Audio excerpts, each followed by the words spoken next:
Hi, everyone. Welcome back to ASKability. My name is Nico Meyering. I use he, him pronouns.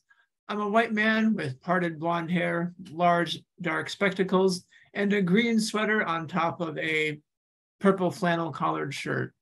I am here today to talk with you about how accessibility, accommodations, and inclusion pops up in the lives of disabled people.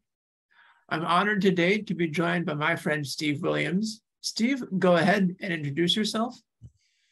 Yes, thank you so much, Nico. I am very proud and grateful to be a part of this. My name is Steve Williams, guys. I use he, him pronouns. I am currently, if you are visibly, slightly or majorly visibly disabled, I'm wearing a black top, um, long sleeve top with black fingernails. I am a black man myself with dark rim glasses. I have locks that is currently in a ponytail at this moment. And I am the epitome of the geekdom or blerd, whatever. Thank you. And for those who are not familiar with the portmanteau blerd, do you want to go ahead and define that? Yes. And it's funny, and I'll make it short because I want to keep it concise. Thank you. It's funny because I didn't even hear of the name or the verbiage of blerdom or blerd until I went to one of my favorite comic shops in Gaithersburg, Maryland, and this was well before the pandemic. Mhm. And I went in there for my usual chit chat and everything like that. And oh, so you're a blerd. That's what the guy said to me. And I was like, what's a blerd? And he's like, oh, a black nerd. Oh, I didn't know that was a thing. And now it really is a thing It because really we is. now have our own Comic Con. But that being said, that's neither here nor there, guys. Um, my main thing is that I'm here to give the business and my truth. Thank you. With that said, let's begin. Steve, what access features or tools do you use in daily life? And how do they help you? Do you Mm, use, can you give examples of the access features you use? well, one of the minor ones I would have to say literally would be, and you guys are going to kill me for this one, control captions. Okay. I'm a big, like I already said, I'm a blerd, I'm a geek, but when I'm watching TV, even before I had all these synonyms to my body, um, I would watch Law and Order with closed captions. Mm-hmm.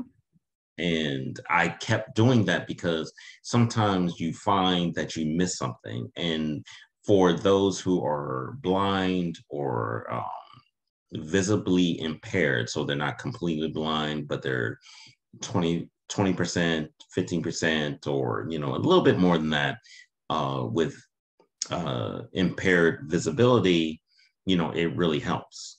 Or if you have it to a certain extent where you can hear it on your headset. I've been doing that for at least a good 15 years. I realized that last year that I might possibly have some issues with my body physically. Um, and this is when I was trying to do a panel with, of course, you, Nico. Yes. And long story, but we're not going to get into it. The point is that I almost fainted twice. I have a history of vertigo in my family. My mom deals with vertigo.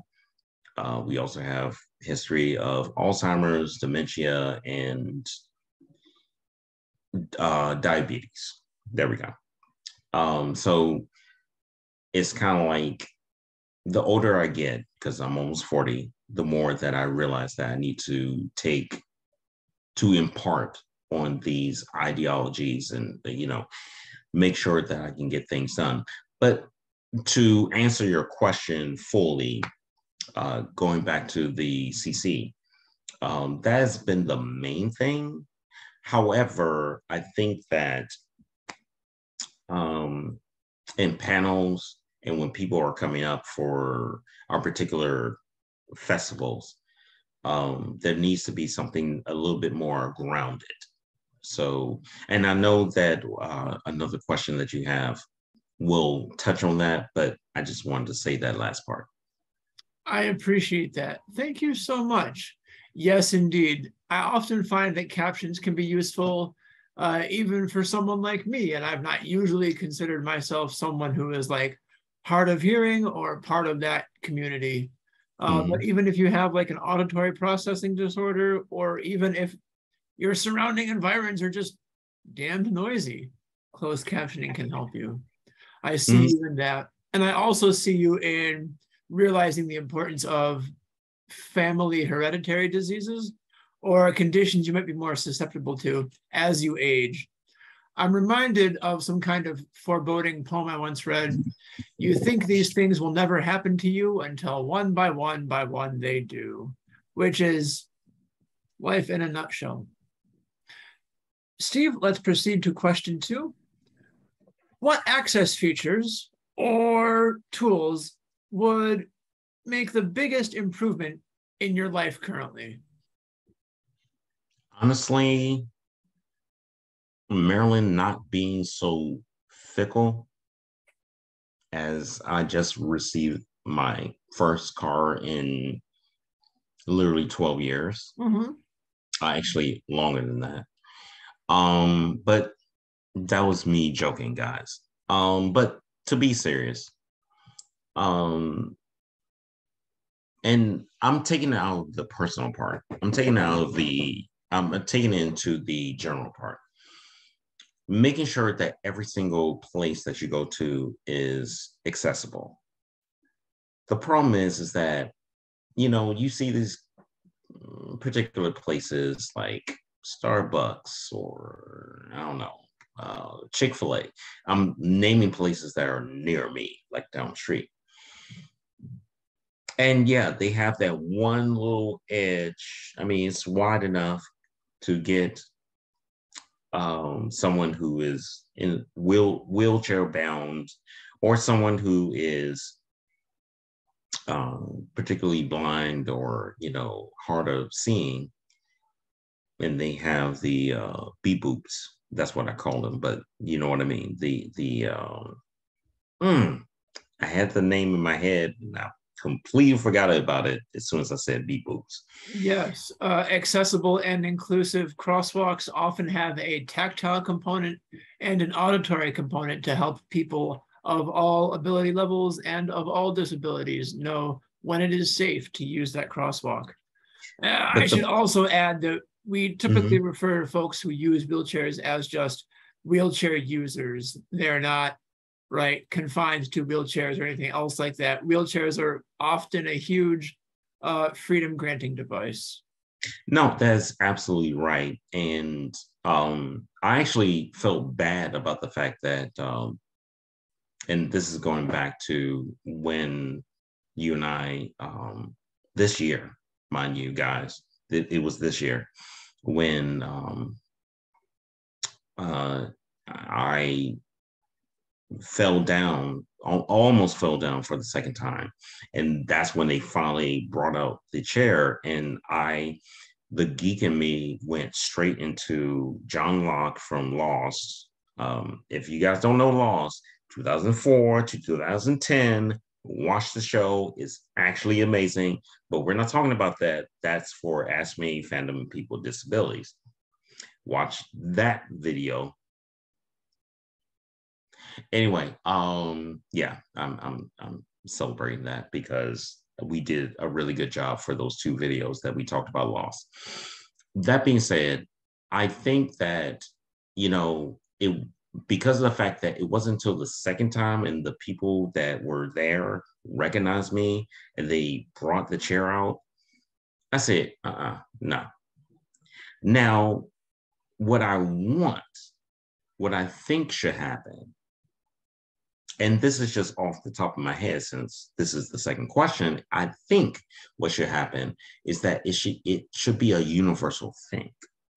Because, I mean, you don't know if someone has a chronic illness or chronic disability. You don't know if someone's just going through something like I did.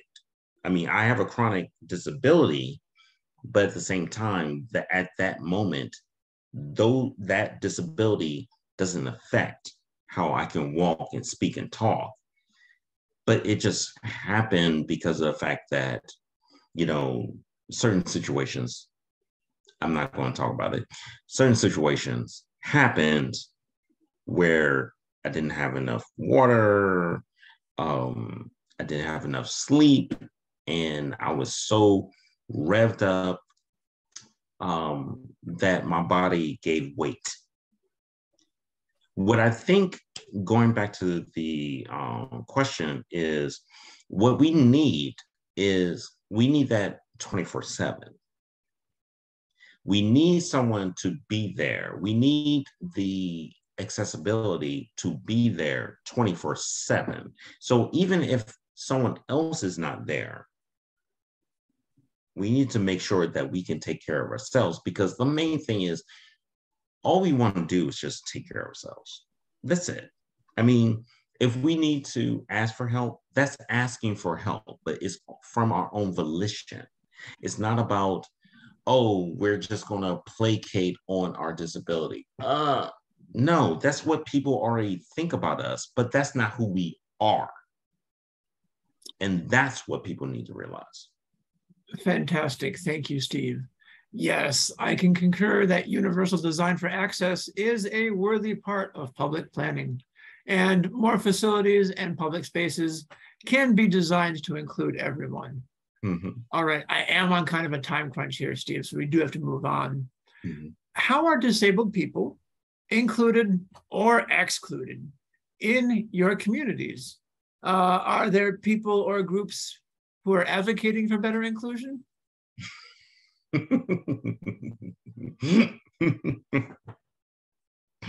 You laugh.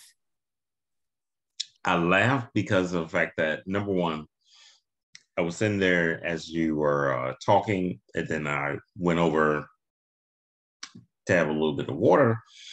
And guys, I apologize. I try not to drool, but I had to a little bit, not on purpose, just it happened. The question is so confounding, but I'm going to keep it in a central part.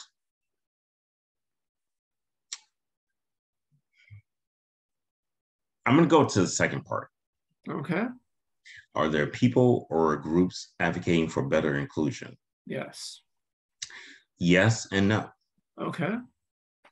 Are there people trying to be out there to literally advocate for better inclusion? Yes. Are the ones who are the loudest trying to do that? No. Okay. And as far as the first part of the question, we're not included. We are discluded, or we're made of, I don't know.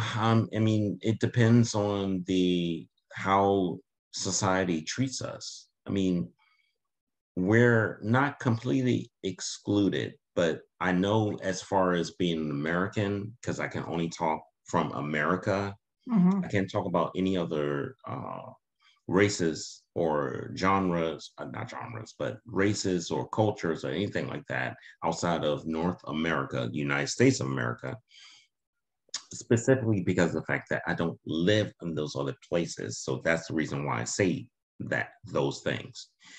But no, here in America, the United States of America, no, we suck at that. we really suck at that. And what really ticks me off, or as Peter Griffin said, what grinds my gears, is particularly because of the fact that they know this, and the people that vote and the people who are so nasty about it vote them in or hire them, as I say, because that's basically what you're doing when you're voting someone in, you're hiring them. um they exclude us. In fact, there was one line, and I'll say this real quick just to make it short and sweet. There was one line from Angels in America, the HBO miniseries, from the play, where, and I think I've told you this, Nico, where Al Pacino's character, Roy Cohn, is talking about when Reagan got shot because he was in the hospital at that time because he had AIDS, but he was hiding it. And he said the last part before they went to the next chapter was, there's no place for the infirm. Yes, America is not a nation for the infirm. That is true. Yeah. So I feel that, just to piggyback on that, I feel that this country literally wants to dump on us, and we are stronger than they will ever imagine. That's a fantastic note to end that question on. Thank you, Steve. Our last question asks, how would you specifically benefit from better disability inclusion? I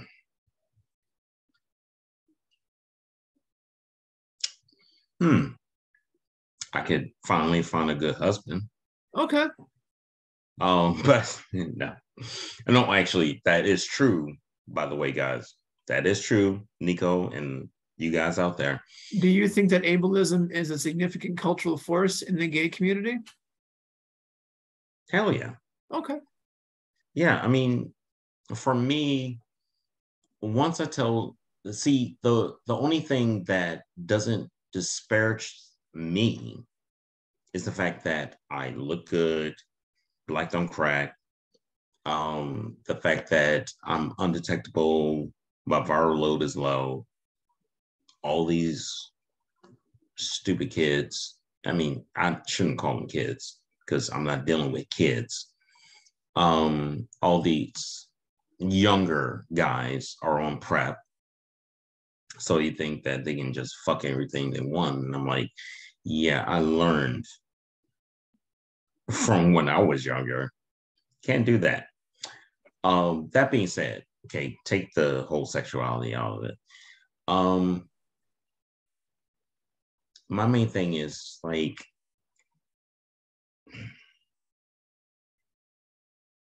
what I could benefit from is an actual dialogue. Like, I don't want the BS.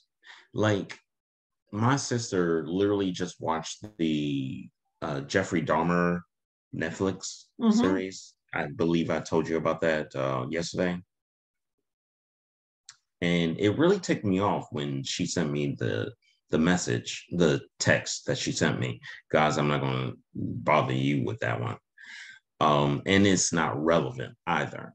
But what is relevant is that she sent it to me because of the fact that she watched the show on Netflix because she has nothing else to do. And it was in her weirdest way trying to be protective of me, I guess. Okay. So my main thing is that I benefit from disability inclusion because of the fact that for the last year and a half, I've met so many beautiful people. And the only thing I can say is that we need to just be there for each other, regardless, I mean, regardless of our disabilities, we're still gonna have different personalities. And sometimes they don't click. But we all have a common goal. Whether we realize it or not, sometimes we all have a common goal. So that's my main thing about inclusion. And I'm hoping that with talks like this, with Ask Me and Fandom, on the geek side, geek and nerd side, we can actually reach out to people. I think that I'm so grateful, real quick, I'm so grateful to be a part of this. And I hope that whoever sees this, any of them, not just this one, but any of your videos, your podcasts, ASKability, that they can gain something and know that they have people out there like you and I and others to be there for them. So that's all I have to say. Fantastic. Thank you so much. I am on a bit of a time crunch here. Steve, where can people find you online? This is your chance to shine, my friend. Take up your soapbox. Okay. Oh, wait. Where's my, no, I'm just kidding. No. You guys can reach me at oh, shoot. Oh, at In the Dark P. So that's capital N, capital I, in the dark, and dark is lowercase as well, and P is uppercase. And then you can also reach me out at Ask Me Podcast 1. So that's uppercase A, uppercase P, number 1, and that's where Nico and I share our podcast. You can also reach me at Facebook, where it's facebook.com / Stevie, STVIE 1103. And you'll also get links to the different podcasts and anything that I randomly shoot the shit on. So, excuse my language. Sorry. Fantastic. Thank you so much. All right, Steve, thank you for doing this. Oh, it's no problem. Oh, and by the way, if you ever want to talk to me directly, you can hit me up at 202-436-5306. It's the first time I ever said that, but it's also because of the fact that I want to make sure that we have a connection. And if you ever have any questions, feel free to hit me up. Thank you again. Have a good rest of your day. You as well. Cheers.